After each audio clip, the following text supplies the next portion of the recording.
चिदानन्दरूपाय विश्वोत्पत्त्यादिहेतवे तापत्रयविनाशाय શ્રીકૃષ્ણાય વયમ નમઃ.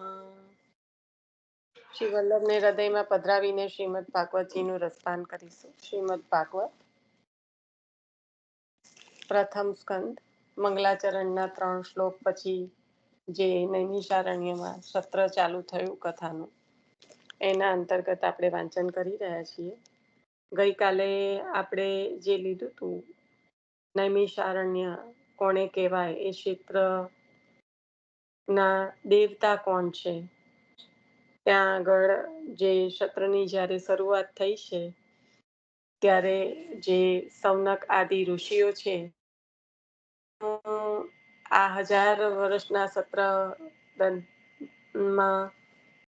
પ્રયોજન શું છે, સત્ર માટેનું જે કઈ આયોજન થયું છે એનું પ્રયોજન શું છે, અને જ્યારે આ આયોજન થયું અને સુતજીને વ્યાસપીઠ પર પધરાવ્યા. બધા જ બ્રાહ્મણ છે પણ સુતજી ત્યાં વક્તા છે, તો એમને જે સ્થાન આપવામાં આવે એ બધા કરતા ઉચ્ચ છે. એની પણ સમજ આપતા કહ્યું કે વક્તાને સૌ શ્રોતા ને વક્તા અને બંનેને શાંતિથી શ્રવણ થઈ શકે, અને જો ઊભા કરે તો વક્તાને જે કથા કરવામાં સરખું ધ્યાન ના રહે, ધ્યાન એમનું ભંગ થાય. એટલે બધા પૌરાણિક છે, સુત પૌરાણિક છે, અને એમને એ પણ કથા પણ કરી રહ્યા છે, ત્યારે સ્થાન એમને બેસવા માટેનું વ્યાસપીઠ પર આપ્યું છે. અને પછી જ્યારે શરૂ થાય છે ત્યારે પ્રશ્ન દ્વારા શરૂ થાય છે, અને એ પ્રશ્ન જે પૂછવામાં આવે છે એમાં આપણે 2 નંબર પર, હજી બીજો નંબરનું પૂર્ણ નથી થયું પણ 2 નંબર આવ્યા છે.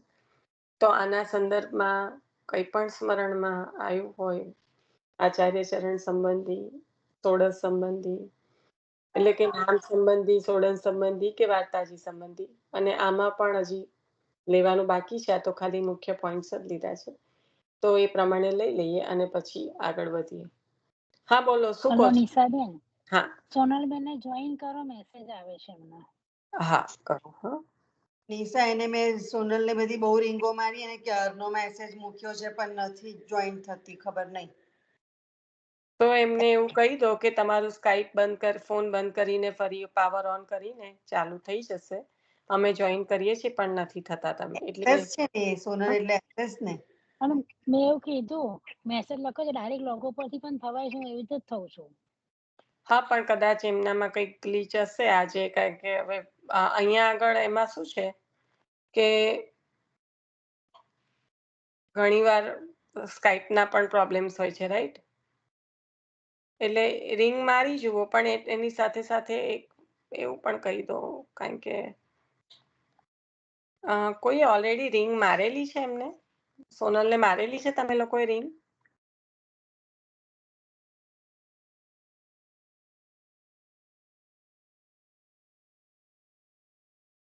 એકવાર હું એડ કરી દઉં છું એને, પછી કદાચ થઈ જાય તો ઠીક છે, નહીં તો એને આ રીતે મેસેજ લખી દેજો. રિંગ તો જાય છે. ત્યાં સુધી તમે લોકો ચાલુ રાખો. હાલો. હા, હા. ઓકે. તો હવે આપણે જે આટલા પોઈન્ટ્સ લીધા, કે ગઈકાલે જે લીધું છે એના સંદર્ભમાં જેને પણ લેવું હોય એ ચાલુ રાખો.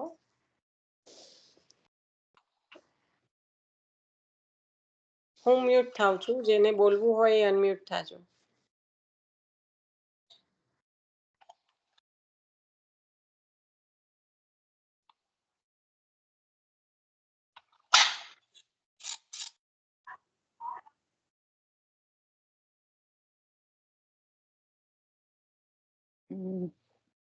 એટલે કાલે ચર્ચા થઈ હતી એ વિશે.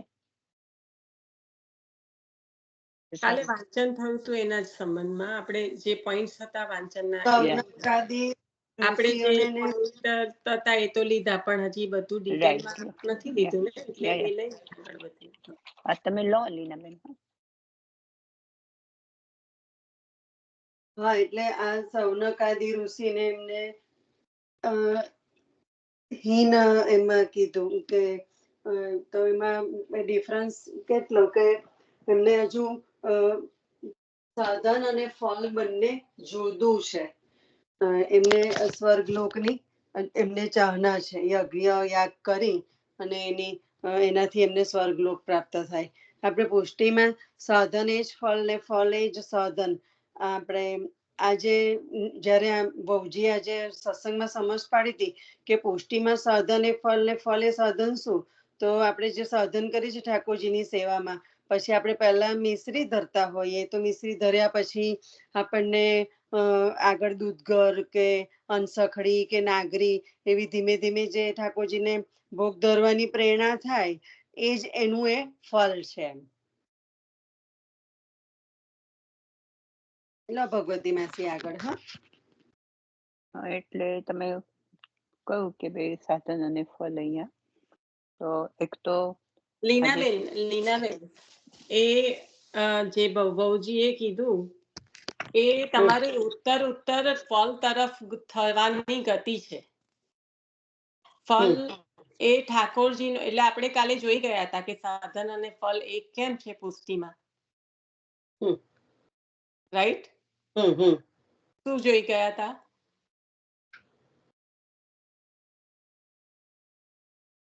તમે એકલા નહીં, કોઈ પણ આપણે કાલે જોયું કે સાધન અને ફળ એક છે તો કઈ રીતના એક છે?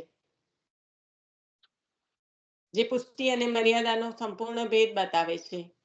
મર્યાદામાં જે રીતે સાધન કરે, જે સાધન કરે એ પ્રમાણે ફળની પ્રાપ્તિ થાય, રાઈટ? એ મર્યાદા કે આટલું સાધન કર્યું, આટલા યજ્ઞ યાગ કે તપ કે જપ જે કઈ સાધન કર્યું એ પ્રમાણે એનું ફળ. પણ આપણે તો સેવા એ જ ફળ. હા, પણ એ કઈ રીતે સાધન એ જ ફળ કઈ રીતે છે આપણે કાલે જોઈ ગયા હતા ને. હા લો લીનાબેન, હું જરાક વચ્ચે બોલતી પેલું સ્ટોપ નતું થવાતું. ના ના ના ના, તું બોલે છે બરાબર છે, પણ મારું તો આગળ મને તું જે પૂછવા માંગે છે એટલે પુષ્ટિ ભક્ત ને મુક્તિની ચાહના નથી હોતી.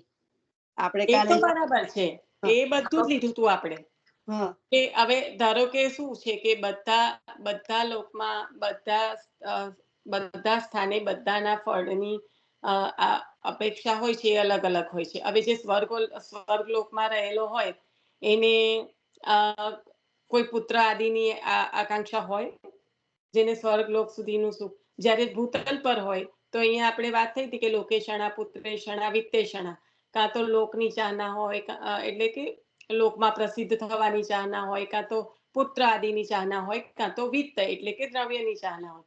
એવું અહીંયા ભૂતલ પર લૌકિકમાં રહેનારા જીવો માટે છે. પણ હવે જે સ્વર્ગ આદિમાં છે એને તો એ બધું મળી ચૂકેલું છે, એના પછી ઉત્તમ ફળ મળેલું છે એના કરતા વધારે, એટલે એના માટે પેલું તો ન્યૂન થઈ ગયું.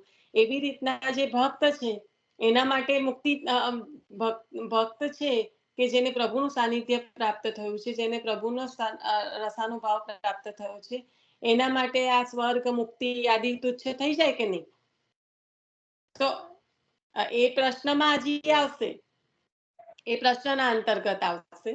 પણ આપણે વાત જે થઈ હતી કે સાધન અને ફળ એક જ કઈ રીતે છે, તમે જે કીધું એ પ્રભુ છે, ગતિ છે. તમે જે કીધું એ બરાબર છે કે બહુજી આ રીતે સમજાવ્યું કે હા, તો એ ઉત્તર ફળ તરફ જવાની ગતિ છે.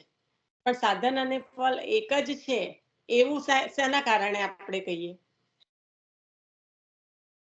સાધન જ પ્રભુની સેવા, હમ એ પ્રભુમાં ઉત્તરોત્તર બઢતી થાય એ ફળ.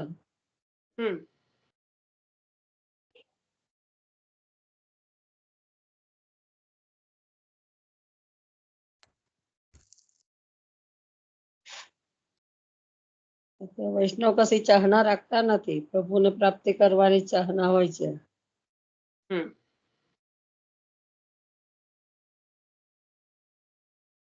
તો જે પ્રભુની સેવા થઈ રહી છે એ જ પ્રભુના પાસેથી રસાનુભવ કે પ્રભુનું સુખ પ્રભુની સેવારૂપી જે સાધન છે એમાં પણ ફળ શું અપેક્ષા શું તો કે તત્સુખ. બરાબર. એટલે સેવા એ જ ફળ અને સેવા એ જ સાધન. તો આપણે કાલે એક નાના સિમ્પલ સેન્ટેન્સમાં જોયું હતું કે આપણે જે શ્યામ સુંદરની સેવા કરીએ છીએ, જે આપણા આચાર્ય ચરણના પધરાવેલા આપણા માથે જે બિરાજી રહ્યા છે, એ સેવા લઈ રહ્યા છે, કરાવી રહ્યા છે આપણી પાસે. આપણે કરી નથી રહ્યા. આપણે અગર એવું કહેતા હોય કે હું સેવા કરું છું, તો એ નથી. એ શું પ્રભુ આપણી સેવા લઈ રહ્યા છે, આપણી પાસે સેવા કરાવી રહ્યા છે. ભાવ શું છે? હું કરું છું એ નથી, પ્રભુ કરાવી રહ્યા છે. પવિત્ર કરાવે પ્રભુ. પ્રભુ કરાવી રહ્યા છે. બરાબર. તો પ્રભુ જ્યારે સેવા કરાવી રહ્યા છે અને પ્રભુને જ પ્રાપ્ત કરવા, પ્રભુની જ પાસેથી જે રસનો અનુભવ પ્રભુ જ માંગીને આરોગ્યને પ્રભુ જ સ્વરૂપાનંદનું દાન કરે, પ્રભુ જ ભજનાનંદનું દાન કરે અને પ્રભુ જ સેવા કરાવે, તો સાધન અને ફળ એક જ થયા કે ના થયા? કારણ કે અહીંયા આપણો હાથમાં તો કશું રહ્યું જ ના. સાધન જુદું ક્યારે થાય કે જ્યારે સાધનને જુદું સમજીને સાધન કરવાના પ્રયત્ન કરવા વાળો પણ જુદો પડે ત્યારે. અહીંયા તો સેવા પણ અગર કરાવી છે તો પ્રભુ જ કરાવશે અને ફળ પણ અગર આપવું છે તો પ્રભુ જ આપશે. તો આપની કૃપાથી જ સેવા થશે, એટલે કે સાધન પણ આપની કૃપાથી અને ફળ પણ આપની કૃપાથી. એટલે ત્યાં સાધન અને ફળ જુદું પડતું નથી. એ કહેવા માટે હું તને સેવા એ જ ફળ ને એ સાધન એવું કહેવા મેં તને બોલી ગઈ એટલે પછી મને નકલ થઈ ગઈ. હા, એટલે કાલે આપણે આ ભેદ જોયો તો ને કે પ્રભુ જ કરાવે છે. એટલે અને કામ લઈને પ્રભુ આજે મને અનુકૂળતા છે તો મેં મિશ્રી ધરી. કાલે મને અનુકૂળતા થઈ તો મેં આગળ વધી. પણ આ અનુકૂળતા કરાવનાર કોણ છે? દૂધઘરમાં આગળ લઈ જવા વાળા કોણ છે કે મને તારા હાથનું રૂજે છે? એની કૃપા વગર કશું ના થાય. એની કૃપા વગર કશું ના થાય. હા, એટલે સાધનમાં પણ ઉત્તર જે વધારો થતો હોય એ કરાવવા વાળા પણ પ્રભુ છે અને એ ઉત્તર વધારો થતા ફળની પ્રાપ્તિ કરાવવા વાળા પણ પ્રભુ છે.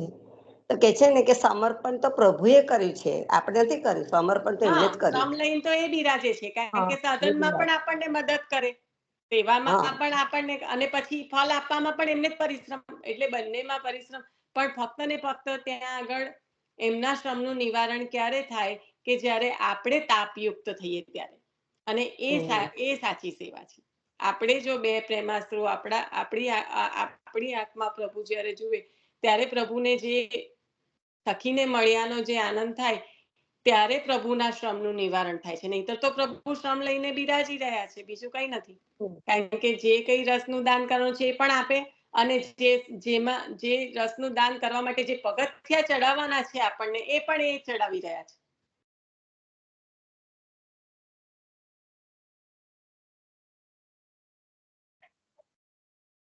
લીનાબેન,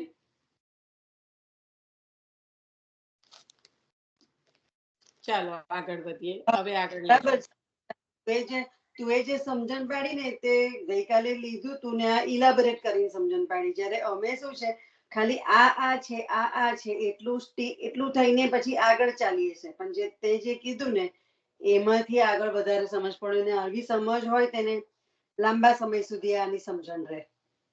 એટલે કાલે આપણે જોયા હતા ને પ્રાણજીવન દાદાના પુસ્તકમાંથી આપણે આ લીધું છે. હવે મને શેમાંથી તું વાંચન કરતા હોય શું અને લીધું હશે એવું તો મને બહુ ધ્યાનમાં નથી.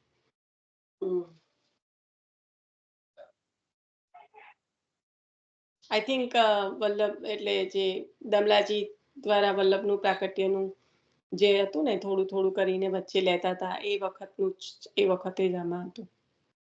હા, પણ હજુ તો આ એક પોઈન્ટ આવ્યો, પછી કાલનું આયેલું હજી બધું હજુ લેવાનું બાકી ને. હા, લઈ લો આપણે 5 મિનિટ છે હજી. ચાલો. આગળ લો નિશા કે લીનાબેન તમે લેવું હોય તો લેજો. હા, નો પ્રોબ્લેમ. ના માસી લઈ લો. હા, તમે, હું વચ્ચે વચ્ચે લઈશ તમારી જોડે. ઓકે, તો પછી મને હેલ્પ કરજો. યા તો પહેલા તો એ કે આ નૈમિષારણ્યમાં એમ કે આ સહસ્ત્ર સત્ર થયું છે, અને આ એમાં જે એટલે કથાનું સ્થળ બતાવ્યું કે ક્યાં આગળ થયું છે. તો અહીંયા આગળ એમ કે એના દેવતા એ અનિમેષ એટલે કે ભગવાન વિષ્ણુ છે. અને અહીંયા માર્ગદર્શન કરનાર છે તે શૌનક ઋષિ ને વગેરે ઋષિઓ છે. એટલે એમને હીન અધિકારી કયા. તો આપણે એ વાત તો આવી ગઈ કેમ હીન અધિકારી આપણે કહીએ છીએ, કારણ કે એમણે પોતે સાધનની અપેક્ષા રાખી છે ઋષિઓએ.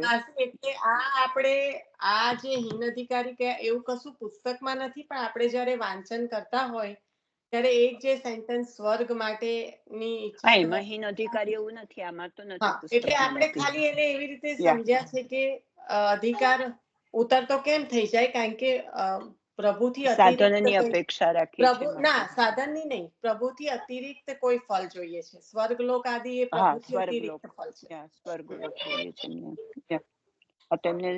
આ ઋષિઓનું સત્ર શા માટે હોય ફળ તો કે મેળવવા માટે જ કરે છે એમ કે અધિદૈવિક એવા સ્વર્ગ પ્રાપ્તિ માટે હોય છે અહીંયા આગળ સત્ર. અને એ ઘણા વર્ષો સુધી, મને લાગે છે સહસ્ત્ર વર્ષો સુધી ચાલે, માટે એને સહસ્ત્ર કહેવાય. હવે પહેલા વસુ નામના દેવોએ કર્યું હતું. ત્યાં આગળ ભગવાનનું પ્રાગટ્ય વસુ નામના દેવોએ અહીંયા આ સત્રમાં ભગવાનનું પ્રાગટ્ય જોયું હતું, અને એ જોઈને પણ આ સત્ર કરવાની ઈચ્છા થઈ છે એમ કે. અને એવા પવિત્ર એવા નૈમિષારણ્યમાં ભગવાનનું પ્રાકટ થશે માટે એમ કે અહીંયા સત્ર થાય, એવી ઈચ્છાથી થાય. હવે આપણું મન એ ચક્ર જેવું છે, એટલે કે ગતિશીલ છે, ચંચળ છે.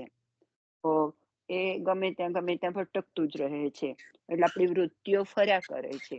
એટલા માટે થઈ અને આ સ્થળ એવું છે કે જ્યાં એમ કે આંખના પલકારામાં મનની મલિનતા, દોષો એ બધું જ એમ કે, અને દાનવ જેવું જે આપણું બળ હોય એ બધું જ દૂર થઈ જાય છે, અને મન શાંત થઈ જાય છે.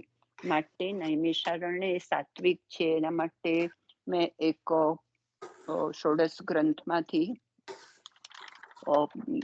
સર્વદોષ નિવૃત્તિ દોષા પંચ વિધા સ્મૃતા, આઈ થિંક સિદ્ધાંત રહસ્યનું હશે. હવે આવી શકે અહીંયા? નિશા સાંભળે છે? તમે લોકો સાંભળો છો બધા? હા, હું સાંભળું છું માસી, પણ એટલે એવું આ સ્થળ છે એમ કે હા, દોષોની નિવૃત્તિ થાય એવું.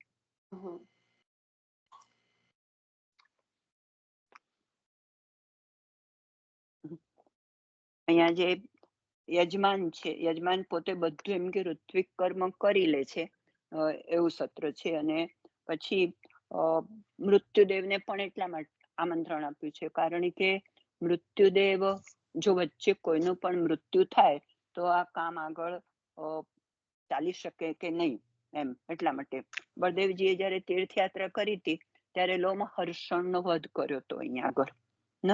પછી પરીક્ષિત અને આ સત્ર ચાલતું હતું, અને પરીક્ષિત અને જન્મેજયના રાજ્ય દરમિયાન પણ આ સત્ર ચાલ્યું છે. પછી પ્રશ્ન આવે છે. નિશા, કોઈ પ્રશ્નો કોઈને લેવા હોય તો? એટલે અહીંયા તો રોમહર્ષણ એ જ સૂતજી, એટલે પછી એમના એ પુત્ર જ ચાલુ સૂતજી. હા, રાખ્યું. પછી એમના એમના પુત્ર ઉગ્રશ્રવા. ઉગ્રશ્રવા. હા, યા. હવે પ્રશ્ન લઈ લો, હવે થોડું ઉતાવળમાં એટલે લઈ લો. પ્રશ્નમાં એટલે આદરપૂર્વક સૂતજીને આ પ્રશ્ન કર્યો છે. સૂતજી એવા વક્તા છે કે જે કૃપાપાત્ર છે, જેમને આદર આપી શકાય, ભાવથી આદર આપી શકાય એવા છે ઋષિ. એટલે એમને આ પ્રશ્ન પૂછવામાં આવ્યો છે. તો પ્રશ્ન એવો હતો કે એવું કે છે કે તમે એવું કહો કે બધાના જ કલ્યાણ માટે, સર્વના જ કલ્યાણ માટે, એમ કે સૌના શ્રેય માટે, સૌનું કલ્યાણ થાય એટલા માટે જે કાંઈ તમને લાગે એવું કાંઈક એમ કે તમે કહો એમ. પછી બીજાના સાધન.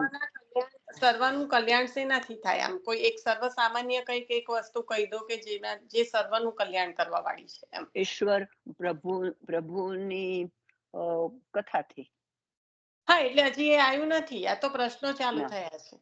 પ્રશ્ન ચાલુ થયો. હા, અને પ્રશ્ન ચાલુ થતા હવે ફળ એટલે સર્વ સામાન્ય જે કઈ સર્વનું કલ્યાણ વાળું હોય એ કહો, એટલે એ સર્વનું કલ્યાણ એ ફળ થયું. હવે બીજા નંબર પર પૂછ્યું, હવે આવું ફળ પ્રાપ્ત કરવા માટેનું સાધન શું? હા, એટલે સાધન પૂછ્યું છે. હજી સાધન પર ચાલે જ છે. ત્યાં પહેલા તો જીવની જે કલિકાલમાં સ્થિતિ છે એ બતાવી, એ લઈ લો અને પછી આપણે આગળ વધીએ. હા, કશું આવડશે મને. એટલે કલયુગમાં એમ કે બધા એકદમ સંસારમાં જ પરાયણ થઈ ગયા છે એવું હતું ને. અને આળસુ થઈ ગયા છે, જડ થઈ ગયા છે, એમનામાં જ્ઞાન નથી, એ લોકો મંદ બુદ્ધિ વાળા થઈ ગયા છે. એ લોકો એમ કે કર્મેન્દ્રિય એ મુખ્ય થઈ ગયું છે, કર્મ કરવાને કરવા એ મુખ્ય થઈ ગયું છે. એટલે આ અને રોગથી એ લોકો પીડાય છે. ના, કર્મેન્દ્રિય મુખ્ય થઈ ગયું છે એવું નથી માસી. જ્ઞાન નથી, બરાબર. એટલે જ્ઞાનેન્દ્રિય પણ કામ નથી કરતી. જ્ઞાન નથી એટલે જ્ઞાન ના હોય જ્ઞાન નથી એમાં તો એવું આવે ને કે મંદ બુદ્ધિ વાળો થઈ જાય. એટલે જ્ઞાન નથી એટલા માટે જ મંદ અને આળસુ છે. મંદ છે એટલે આળસુ છે. એટલે ત્યાં કોઈના બેકગ્રાઉન્ડ માંથી બહુ જ અવાજ આવે છે. Stop it. મ્યુટ થઈ જાઓ.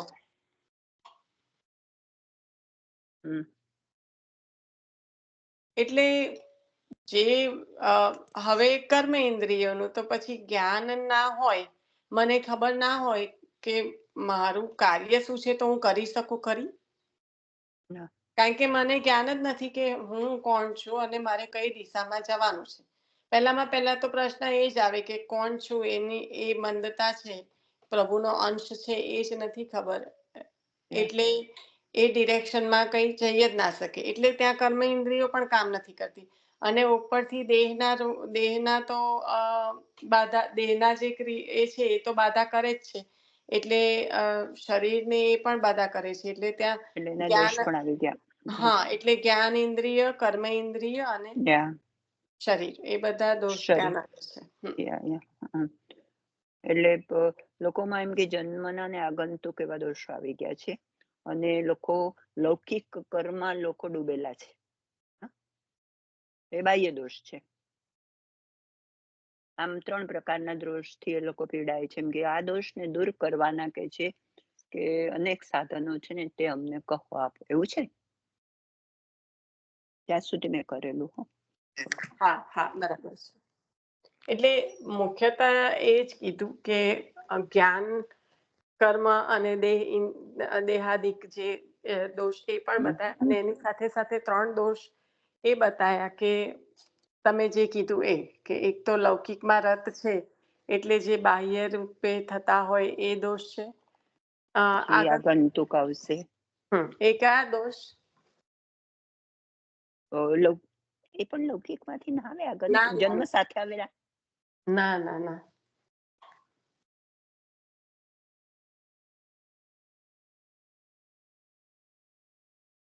આઈ થિંક યજ્ઞાદિ એવું કઈ કીધું તું આગંતુક. બરાબર છે. લો, યાદ કરીને લો. બધા ભેગા થઈને પણ યાદ કરી શકે છે. કેમ મારા સાંભળવામાં આવ્યું? મેં આજે સવારે સાંભળ્યું. કયું હશે ચોક્કસ એમ નથી કેતી.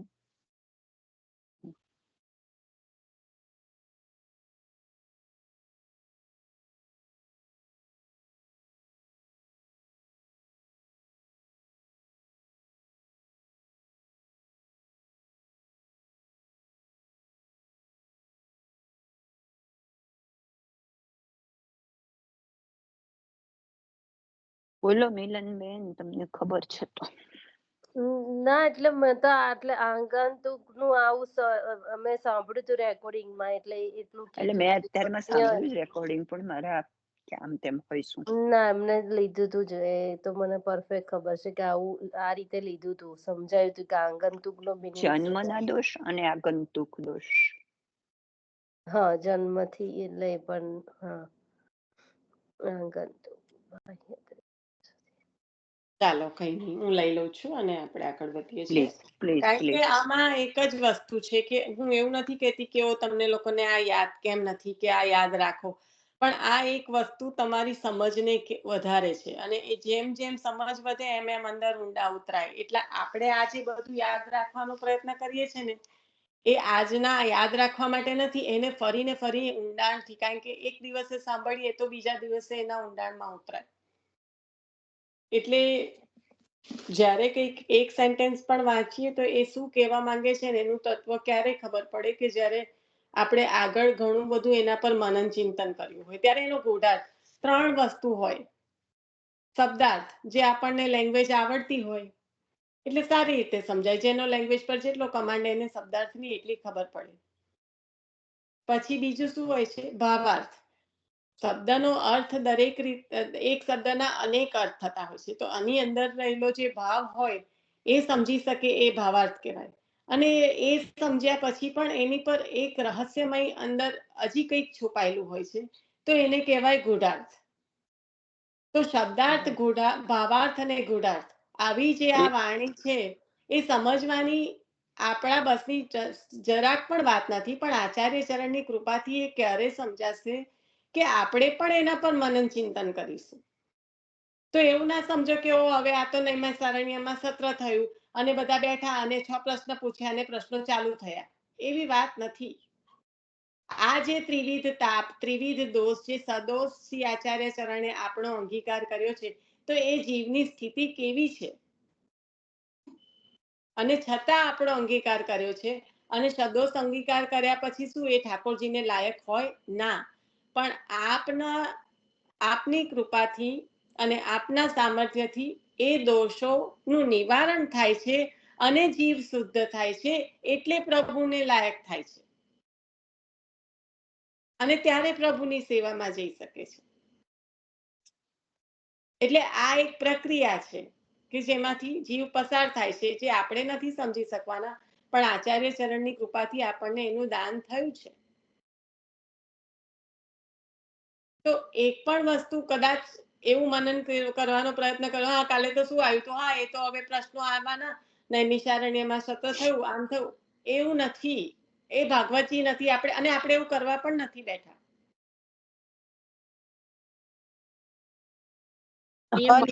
એકના કનેક્શન માંથી બોલીશું ને તો જ એની આગળ નીકળાય છે, નહીતર તો ત્યાં થઈને સ્ટોપ થઈ જવાય છે. તારી વાત બરોબર. જ્યારે સાંભળીએ ને ત્યારે જ એવી રીતે એનું તત્વ પકડીને હા આને લીધે આ આવ્યું એવું યાદ રાખીએ છીએ ને તો જ આગળ રહે છે. નિશા, ચલો આપણે પ્રશ્નમાં આગળ વધીએ. તો પ્રભુજીનું ત્રિગુણાતીત નામ આવે ને, ત્રિગુણાતીતાય નમઃ. નામ લો ને તો એની સાથેનું વિવેચન, એટલે એની સાથેનો અંદરનો નામનો જે આપણે જે પણ ટીકામાંથી લેવો હોય એ થોડો અર્થ લેવાનો, આની સાથે જોડવાનું. તમે આવે ને એવો પ્રશ્ન કરીને ઉભા રહો, પણ બધાના ભાવ અલગ અલગ હોય, તો તમારા હૃદયના ભાવ તમારે સમજાવવા પડે બધાને. હા એ જ કહેવા કહું છું કે અહીંયા જે બધા દોષો બતાયા એ બધા દોષ મહાપ્રભુજીની કૃપાથી દોષમાંથી આપણે નિવૃત્ત થઈએ છે ને, ત્રિગુણાત નિર્ગુણ જીવ થાય ત્યારે પ્રભુનો થાય ને. નથી મને ખ્યાલ આવતો. ત્રિગુણાતીત એ અલગ શબ્દ છે. હા, અહીંયા એ છે કે આ પ્રતિબંધ વિનાશકે, એ મને સ્મરણમાં આવે છે, કારણ કે આ બધા જે દોષ છે ને એ પ્રતિબંધ કરાવવા વાળા છે, પણ એ બધા દોષનું નિવારણ થતા જ એ બધા પ્રતિબંધો દૂર થાય છે ને આ જીવને અંગીકાર, એ જીવ છે કે જે પ્રભુને અંગીકાર કરાવવાને લાયક થાય છે. હું એનાથી એક આગળ વિચાર્યું, તું જે વિચાર્યું ને પ્રતિબંધ દોષ, પણ હું આ ત્રિગુણાતીત વિચાર્યું કે આ બધા દોષો પ્રભુની કૃપાથી જેવી રીતે ત્રિગુણાતીત નિર્ગુણ પ્રભુ છે એવી રીતે જીવને પણ નિર્ગુણ કરે છે, ત્યારે પ્રભુ એનો અંગીકાર કરે છે. અંગીકાર આપણો પ્રભુએ કર્યો છે, સહદોષ જ કર્યો છે, પણ પ્રભુ સુધી પહોંચાડવા માટે આપણે જે એના જે સ્ટેપ છે એ બધા કરતા કરતા જઈએ ત્યારે ત્યાં પહોંચાઈએ. તું નિર્ગુણ ફરીથી ત્રિગુણાતીત ને વાંચી લેજે એટલે તને ખ્યાલ આવે. કારણ કે જ્યારે પણ કોઈ નામનું સ્મરણ થાય ને ત્યારે એને એકચ્યુઅલી ફરી વાંચવું પડે છે અને એની અંદરનું તત્વ સમજવું પડે છે આની સાથે કનેક્ટ કરવા માટે. એટલે તું ફરી વાંચી લેજે અને જો કનેક્ટ થાય ને તો સમજાવજે. મને અત્યારે નથી ખ્યાલ આવ્યો. મને ચાન્સ મળશે તો હું પણ વાંચી લઈશ. હવે જે આગંતુક કહેતા હતા એટલે એમાં એ છે કે જે યજ્ઞ આદિ કે જપ તપમાં જે જીવ રત થાય તો એ ખરેખર તો મર્યાદા જે પ્રભુની વેદવાણી જ છે, જે પ્રભુએ ઉચ્ચારણ કરેલું છે અને એને ફોલો જે કરે છે વેદવાણીને એ જીવો મર્યાદા જીવો એ રીતે કે એ પ્રમાણે સાધન કરીને ફલની અપેક્ષા કરનારા છે. એટલા માટે તો આ સાધન કરતા કરતા કંઈક દોષ થઈ જાય. કારણ કે આપણે જોયું કે મંત્ર છે તો મંત્રનું શુદ્ધિકરણ, શુદ્ધ ઉચ્ચારણ ના થાય તો એની અશુદ્ધિ જીવને ઘણા દોષમાં નાખી શકે છે. તો એનાથી થતા જે દોષ છે એ આગંતુક છે. યાદ આવ્યું. યાદ આવ્યું ને?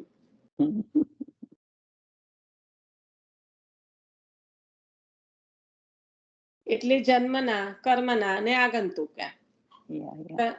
જે લૌકિક કર્મમાં ગળા ડૂબે તો એ ધારા પણ કંઈક થતા હોય. એટલે પૂર્વના કર્મના, અત્યારે થતા જે કર્મો છે એના, અને આ જે પ્રભુના જે વૈદિક વાણીને અનુસરવા વાળા શાસ્ત્ર વિધિ દ્વારા જે પણ કંઈ કરતા હોય એમાં જે દોષ પડે. સોરી નિશા, મેં એવું કહું કે મારા વધીએ. સાંભળવામાં નથી આવ્યું. મેં સાંભળીને એ લખ્યું પણ છે, મેં સુધી કાઢ્યું. That's fine. તો તમે આટલો એફર્ટ્સ મૂકો છો એ ઘણું છે. લખ્યું છે મેં, શાસ્ત્રોક્ત મંત્ર કરવામાં ઉચ્ચારણ દોષ આવે તે આગંતુક.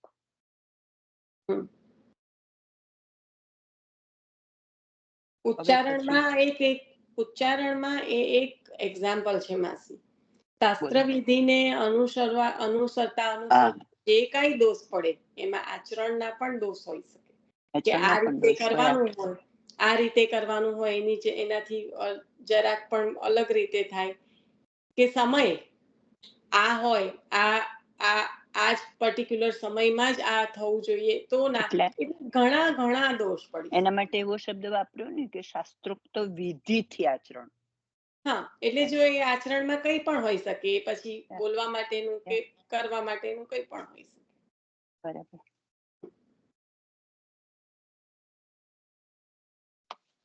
આમ સહજ, આગંતુક અને બાહ્ય એટલે એવા ત્રણ ત્રિવિધ દોષથી જીવ પીડાય છે. આપણે કાલે અહીંયા સુધી જે લીધું હતું, હવે બીજું જે છે એમાં આગળ જ વધીએ છીએ. કારણ કે પહેલું પૂછ્યું કે સર્વનું કલ્યાણ, એટલે પહેલામાં જ ફલનું અને સાધનનું કીધું. હવે બીજામાં આગળ વધીએ. આ દોષોને દૂર કરનારા સાધનો તો અનેક છે, પણ દોષગ્રસ્ત મોહ મસ્ત માનવ તે બધા ન કરી શકે. એટલા માટે આપ બુદ્ધિપૂર્વક વિચાર કરીને જે સાર હોય તે અમને કહો, જે સૌને સુગમ હોય. પ્રશ્નમાં બુદ્ધિ શબ્દ નથી વાપર્યો, પણ મનીષયા કહે છે. મનસ, એશા, મનીષા. આવી રીતના જે સંસ્કૃતમાં, કારણ કે બહુ અલગ અલગ અંદર ભાવ થતા હોય શબ્દોના, એટલે આમ ડાયરેક્ટ શબ્દ જે સંસ્કૃતમાં શ્લોકમાં વાપર્યો છે એમાં શબ્દ કયો વાપર્યો છે તો કહે છે કે મનીષયા, એટલે કે મનસ, એશા, મનીષા. મન ઉપર શાસન કરનારી બુદ્ધિ મનીષા કહેવાય. હવે જેનું નામ મનીષા હોય તેને આમ જરાક વધારે ઊંડાણથી મતલબ ખબર પડશે કે મન પર શાસન કરનાર કોણ છે, તો કે એ બુદ્ધિ. એટલે એ કહ્યું મનીષા. તે મનની ચંચલતા દૂર કરે છે. માત્ર મનને ગમતું મેળવવા મથતી બુદ્ધિ મનીષા નથી, પણ મનને મલિન થતું અટકાવી નિર્મલ વૃત્તિ દેનારી બુદ્ધિ મનીષા છે. કેટલું સુંદર કહ્યું કે મનને ગમતું કરવા દે, મેળવવા માટે જે મથે. આપણે બુદ્ધિ એટલે કે મારી બુદ્ધિથી આ થયું પેલું થયું. કેમ? તો કે મને ગમતું થયું એ મારી બુદ્ધિ. પણ અહીંયા એટલો એનો છલતો મિનિંગ નથી કે મન પર શાસન કરનારી બુદ્ધિ એ મનીષા. તો મન પર જ્યારે શાસન થતું હોય ત્યારે એ મનને ગમતું મેળવી આપે એવું શક્ય ના બને. કારણ કે મનને તો અનેક વસ્તુ ગમે, એને શાસન કરવું પડે, એટલે કે એને કંટ્રોલમાં રાખવું પડે અને પછી જે કંઈ મેળવવું હોય તે મેળવાય. તો માત્ર મનને ગમતું મેળવવા મતતી બુદ્ધિ છે એને મનીષા નથી કહેતા, પણ મનને મલિન થતું અટકાવે. પહેલા તો જે કાંઈ વિકારો છે એ દૂર થાય અને જ્યારે મનની સ્થિતિ શુદ્ધ થાય અને પછી જે એના દ્વારા જે વૃત્તિ ઉત્પન્ન થાય એ બુદ્ધિને મનીષા કહે છે. તો મનને મલિન થતું અટકાવી નિર્મલ વૃત્તિ દેનારી બુદ્ધિ મનીષા છે. તેનાથી યોગ્ય કે અયોગ્યનો નિર્ણય થઈ શકે છે. લોકો મનગમતું મેળવવા મથે છે, બુદ્ધિ તેમાં વાપરે છે, તેથી મુશ્કેલીમાં મુકાય છે. મનગમતું મેળવવાને બદલે યોગ્ય મેળવવા મથે, બુદ્ધિથી મનને અટકાવે તો મૂંઝવણ મટે, માર્ગ મળે. મૂંઝાતા લોકો પ્રેતની જેમ વાસનાવશ થઈને બધે આથડે છે. તેમના પર દયા કરવી જોઈએ. ત્રિવિધ દુઃખ દૂર કરી મહાસુખરૂપ કલ્યાણ સૌને મળે, ભગવાન પ્રસન્ન થાય એવો સાર કહો. ઋષિ મુનિઓ છે એટલે પ્રશ્ન પણ કેટલો સુંદર કરે છે, કારણ કે એમને તો આ બધું કંઈ નડતું નથી. આ છે પ્રશ્ન જીવો માટે.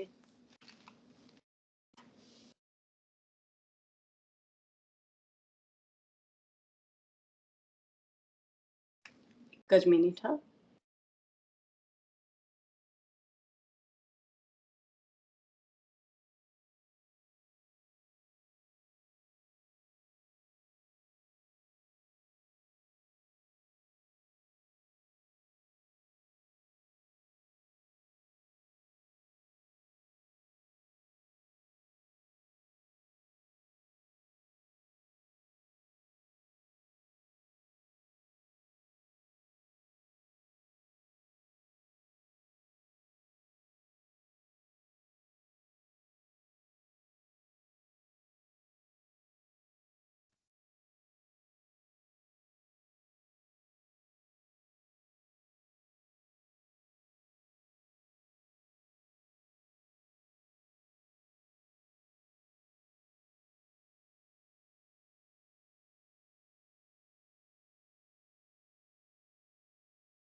હા, સોરી. તો આપણે જે અહીંયા આગળ બુદ્ધિની વાત કરી કે યોગ્ય અયોગ્યનો નિર્ણય થઈ શકે. લોકો મનગમતું મેળવવા મથે એટલે તેમાં બુદ્ધિ વાપરે, તેથી મુશ્કેલીમાં મુકાય. કારણ કે આપણે જ્યારે પણ વાત કરીએ ને, હવે અહીંયા આગળ આપણને કનેક્શન મુખ્ય જે થવું જોઈએ ને એ બુદ્ધિ પ્રેરક કૃષ્ણસ્ય છે. આપણે જ્યારે ઘણી વખત આને બહુ જ અલગ રીતે સમજાતું હોય છે કે બુદ્ધિ પ્રેરક કૃષ્ણસ્ય એટલે જો કાલે ઉઠીને કંઈ ખોટું થાય તો હાથ અદ્ધર, કે બુદ્ધિ પ્રેરક કૃષ્ણસ્ય એવું કશું જ છે નહીં. કારણ કે ત્યાં આગળ વિષય આવી જાય મનનો. જો ગીતાજી પર બાબા પધાર્યા હતા અને જે વચનામૃત કર્યા હતા હરિબાબાએ, એને જો થોડોક યાદ કરવાનો પ્રયત્ન કરીએ ને તો આ બહુ સારી રીતે કનેક્ટ થશે અહીંયા જે કે છે. કારણ કે બુદ્ધિની આ બહુ વિશેષ જે સમજવા લાયક જે છે, કારણ કે આ સમજવાનું એના પરથી આપણે એનું જીવન એ રીતનું જીવન જીવવાનું છે. આ કઈ સાંભળવાનું કારણ કે ભાગવતજીમાં આપ્યું છે એવી વાત નથી. આને જીવનમાં ઉતારીને આ રીતનું જીવન જીવવાનું છે. કારણ કે અત્યારે જે ઋષિ મુનિઓએ પ્રશ્ન કર્યો છે એ મુખ્યત્વે કલીના જીવોને જે હરપળ સતાવતો એવો જે આ પ્રશ્ન છે કે જે એમની સ્થિતિ આવી છે કલીના જીવોની, એ સંદર્ભમાં આ પ્રશ્ન છે.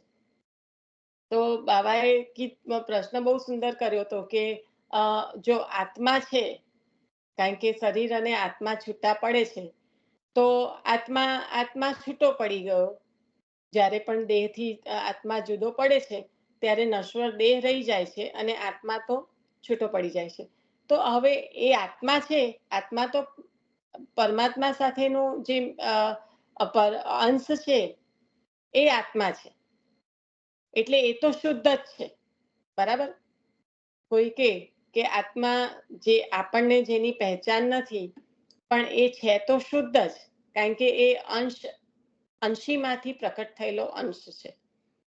તો એમાં કોઈ પણ પ્રકારના વિકાર નથી, અને એટલે એ જે દેહ છે એને છોડીને જ્યારે ચાલ્યો જાય ત્યારે દેહથી એ જુદો પડી જાય છે, કારણ કે ત્યાં આગળ પાછો એ પોતાના અંશીમાં મળી જાય છે. એટલે જ્યારે આવું થાય તો પછી આપણને બીજો જન્મ મળે. ધ્યાનથી સાંભળજો કે બીજો જન્મ મળે છે તો પછી આત્મા તો શુદ્ધ છે અને છૂટો પડી ગયો, તો પછી આ બધા જે કર્મ છે એ પાછા ગયા જન્મના લાગેલા કેવી રીતે બીજા દેહને ચોંટ્યા કેવી રીતે? કારણ કે જે આત્મા હતો એ તો શુદ્ધ છે.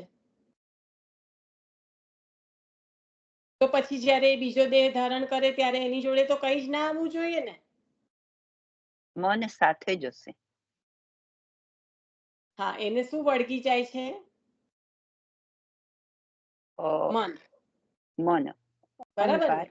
અને એનાથી થયેલા જે કઈ કર્યો છે એ કર્મ રૂપે એની સાથે આવે છે. યાદ છે ને બાબાએ આ કીધું તું? તો અહીંયા આગળ બુદ્ધિ પ્રેરક કૃષ્ણ છે. તો બુદ્ધિ એ બુદ્ધિ જ નથી કે જે બીજી ડિરેક્શનમાં જાય છે. પહેલા તો એ શું છે કે તમને ફાવતું, તમને ગમતું એ તમારું મનનું કહેલું કીધેલું કારસ્તાન છે. કારણ કે જે બુદ્ધિ કૃષ્ણ પ્રેરે છે ત્યાં તો હંમેશા એક સેકન્ડ માટે, અડધી સેકન્ડ માટે કે ફ્રેક્શન ઓફ સેકન્ડ માટે પણ એ મનમાં બે વિકલ્પ જન્મે છે અને જન્મે જ છે. એમાંથી એક હોય છે યોગ્ય અને બીજું હોય છે અયોગ્ય, જેને આપણે એથિક્સ કહીએ છીએ. કે જો તમે તમારા એટલે નિશા વચ્ચે બોલું છું, એટલે એમણે શું કહું, અંતઃકરણની શુદ્ધિ એ બહુ જ અગત્યની છે. કારણ કે અંતઃકરણ જેટલું પણ મલિન હશે ને બધું સાથે લઈને જશે. હા, એટલે અહીંયા આગળ કીધું ને કે મનને મલિન થતું અટકાવે તે મનીષા, તે બુદ્ધિ. કારણ કે ત્યાં શુદ્ધિ છે અને એ શુદ્ધ થયેલી બુદ્ધિ છે એ મનીષા છે. કારણ કે એટલે શું કર્યું, એ શુદ્ધ બુદ્ધિ છે ને, તમે જે કહો છો ને એ જ કે એ જે મનની મલિનતા અટકી ને ત્યાં આગળ વૃત્તિ છે ને એ નિર્મલ થઈ ગઈ. અને જ્યારે વૃત્તિ નિર્મલ થઈ જાય ત્યારે જ યોગ્ય અયોગ્યનો નિર્ણય બુદ્ધિ કરી શકે.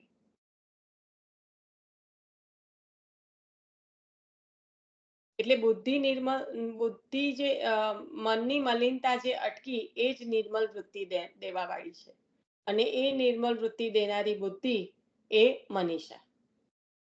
કારણ કે જ્યારે મન શુદ્ધ હોય ને, મનની મલિનતા જાય ને પછી જે વૃત્તિ, પછી મન પછી વૃત્તિ આવે. એ વૃત્તિ શુદ્ધ અને યોગ્ય ક્યારે હોય? જ્યારે મન ની શુદ્ધતા હોય, મનની મલિનતા અટકી હોય. અને એ બુદ્ધિ પ્રેરક કૃષ્ણની વાત ચાલે છે. એટલે કંઈ પણ થાય ને હાથ અદ્ધર કરીને બુદ્ધિ પ્રેરક કૃષ્ણ છે એવું તો હોઈ ના શકે. આપણે તો પાછા ઘણા હોશિયાર એ બાબતમાં. પણ બુદ્ધિનો જ મતલબ ખબર હોય તો પછી અલગ વાત છે. પણ આ યાદ આવી ગયા હરિબાવાના વતનામૃત નહીં, સુંદર રીતે સમજાવ્યું હતું એમને.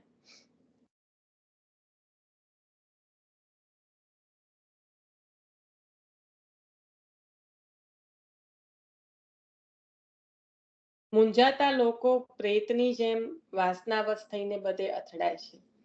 એમની પર દયા કરવી જોઈએ. ત્રિવિધ દુઃખ દૂર કરી મહાસુખરૂપ કલ્યાણ સૌને મળે, ભગવાન પ્રસન્ન થાય તેવો સાર કહો.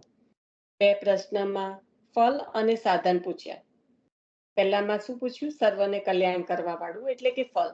અને બીજામાં શું પૂછ્યું? કે આવું કંઈક બતાવો જેનાથી બધાનું એટલે એવું કંઈક સાધન બતાવો કે આ જે વાસનાવશ થઈને એટલે કે બધી કામનાઓ મનમાં લઈને અહીં તઈ અથડાતા જે લોકો છે એમની પર દયા કરવી જોઈએ. એટલે કે એમને સત્યનું જે એમના પર માયાનું આવરણ છે એ દૂર થવું જોઈએ ને સત્યનું પહેચાન થઈને એ જે દુઃખોમાં ત્રિવિધ દુઃખમાં અથડાતા ફરે છે એમનું દુઃખ દૂર કરીને એમને મહાસુખરૂપ કલ્યાણની પ્રાપ્તિ થાય અને ભગવાન એમના પર પ્રસન્ન થાય એવો સાર આપ કહો.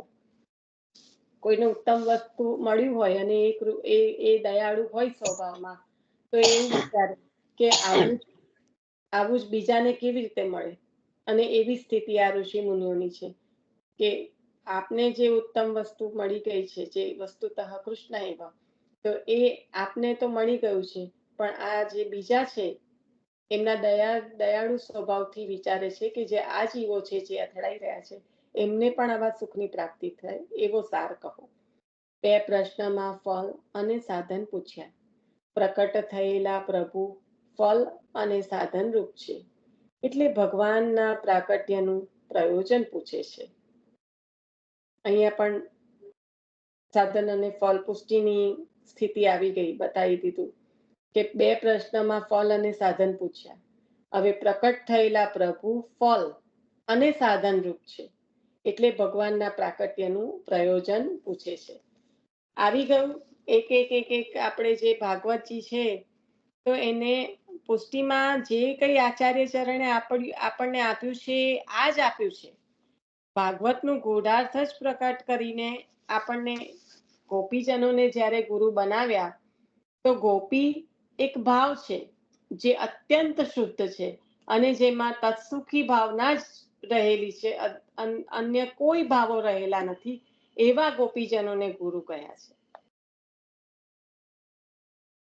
તો પ્રકટ થયેલા પ્રભુ ફલ અને સાધન રૂપ છે એટલે ભગવાનના પ્રાકટ્યનું પ્રયોજન પૂછે છે.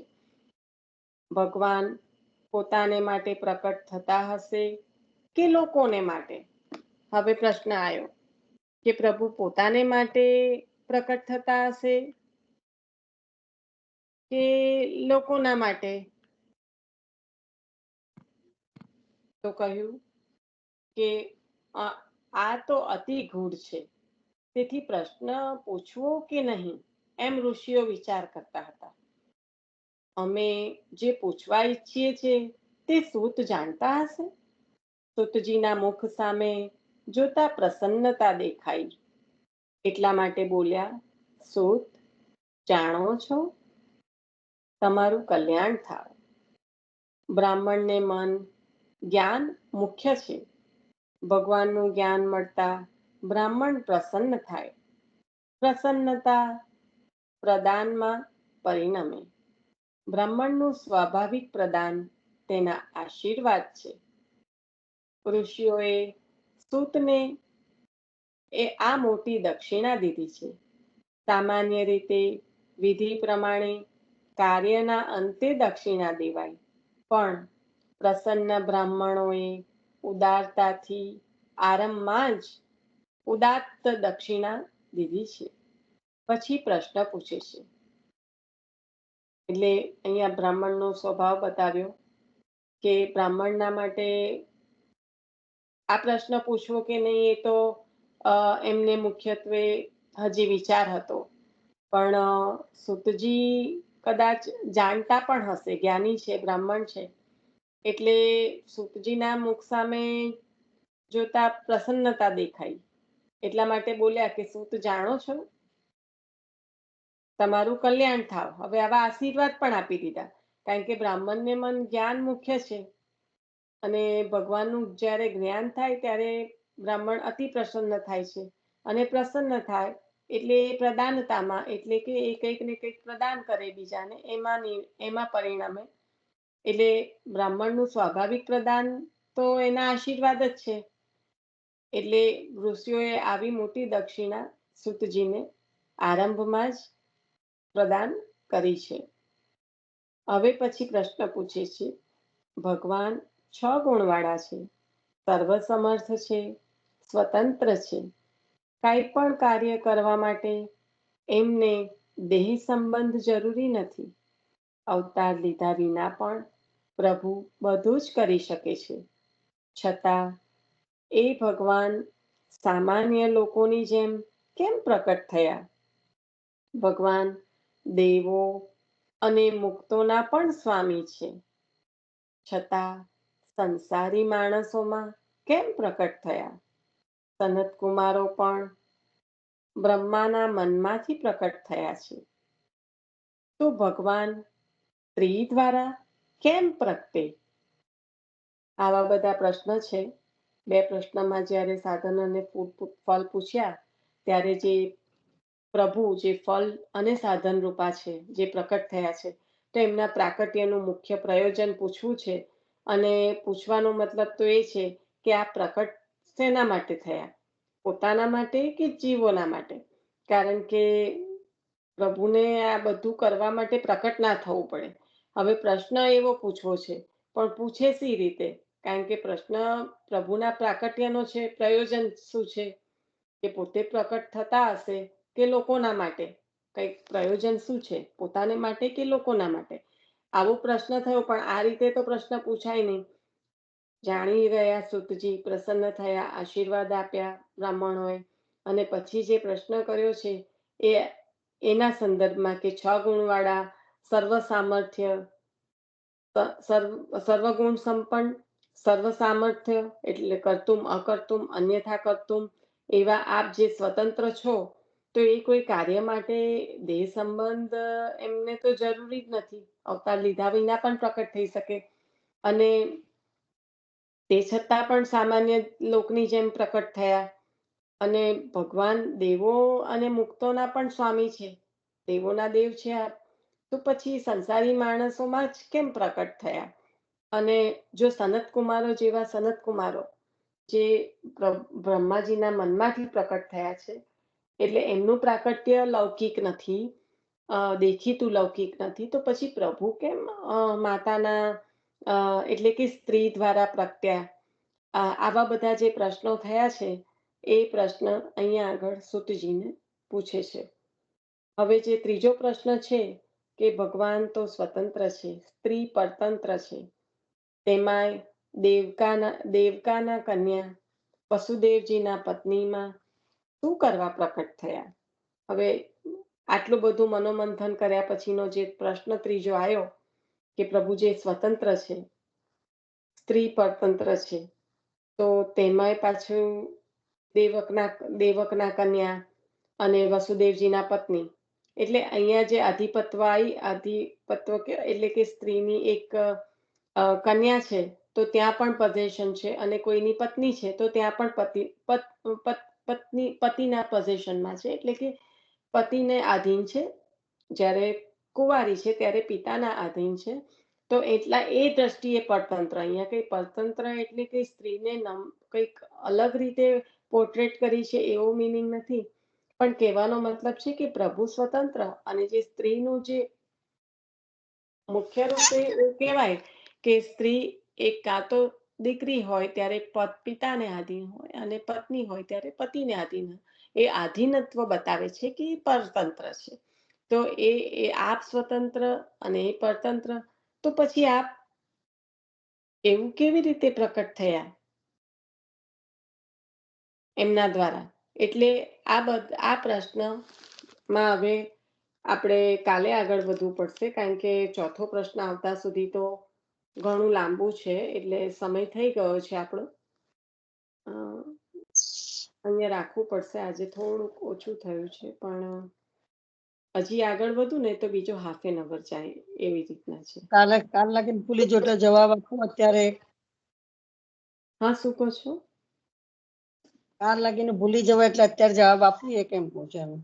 હા આપો. શું એટલે પ્રશ્ન શું છે એ કહેજો પહેલા. પ્રભુ ભક્તને અધીન છે એમ કે છે તે.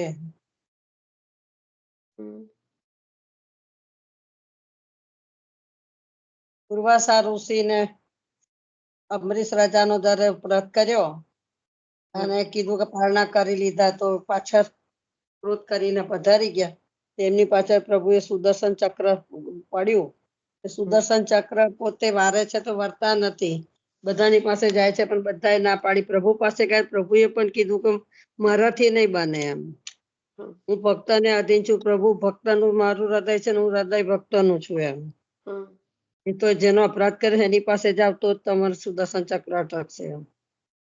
સુદર્શન ચક્ર પછી અમરીશ રાજા પાસે આવે છે, ત્યાં તઈ ગાડી દુર્વાસા ઋષિ, ત્યાં તઈ સુદર્શન અટકી જાય છે. પછી અહમ ભક્ત પરાધીન. દુર્વાસા ઋષિનો અપરાધ કર્યો કરે શ્રાપ દોડે છે ને પાછળ.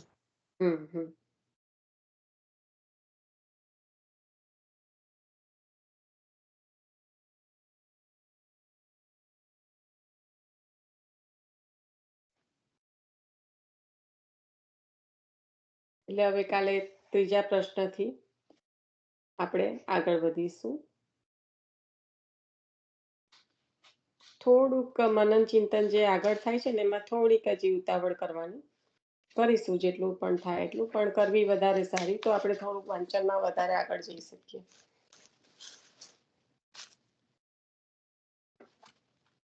પુત્ર સમય પણ બે પ્રશ્ન યાદ આવ્યું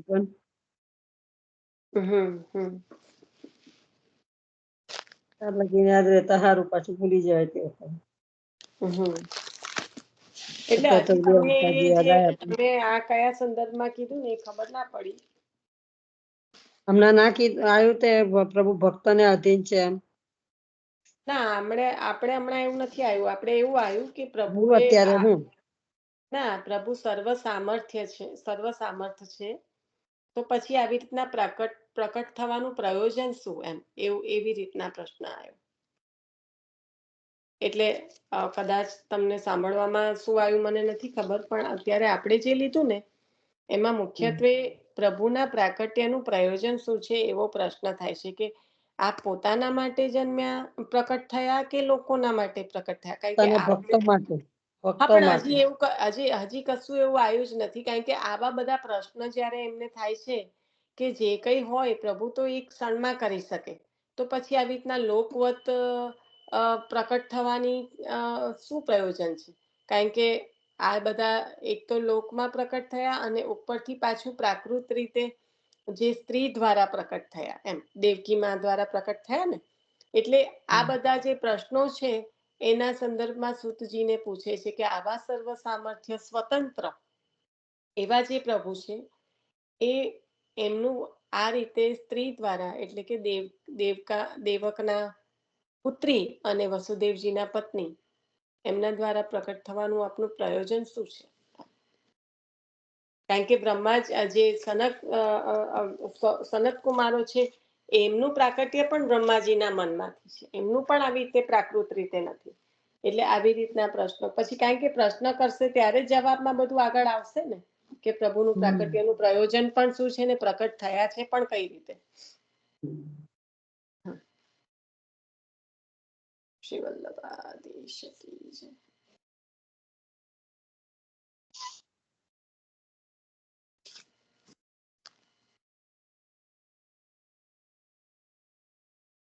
આશરો લઈ લેજો.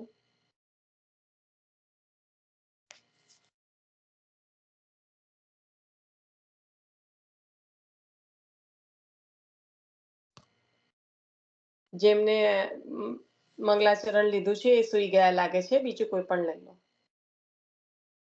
અને આજે જ્યારે તમે નીકળો ને તો એમને કોલમાંથી કાઢજો અને પછી એન્ડ કરજો. આપણો કોલ ચાલુ રહી જાય છે તો પછી નથી મળતું મને પેલું કાલે તો નહોતું મારાથી ખુલતું રેકોર્ડિંગ. હું લઈ લઉં છું. હમ. હલો